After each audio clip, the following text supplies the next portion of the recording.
Lapangan Nasional, Lapnas, Sinjai sering dikunjungi warga. Selasa, 5 November 2024. Terdapat pohon-pohon besar di sekitar taman sehingga suasananya sejuk dan rindang. Lapnas Sinjai terletak di Jalan Persatuan Raya, Kecamatan Sinjai Utara, Kabupaten Sinjai. Sayangnya, wahana permainan anak yang terdapat di hutan kota ini sudah kurang layak. Beberapa wahana permainan seperti perosotan dan ayunan terbuat dari besi sudah banyak yang berkarat dan rapuh.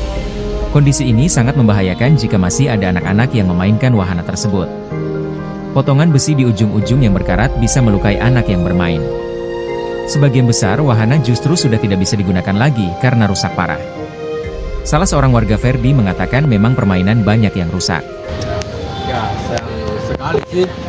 Menurut saya yang kurang perhatian dari pemerintah. Saya berharap kepada pemerintah terkait misalnya direnovasi kita khusus untuk tempat ini, karena mengapa di sisi lain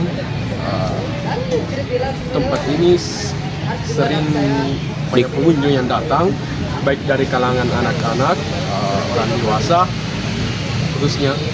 Jadi saya berharap untuk pemerintah setempat ya bisalah kita lihat bagaimana kondisi sekarang.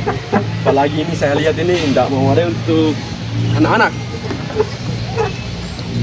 Download Tribun X sekarang, menghadirkan lokal menjadi Indonesia.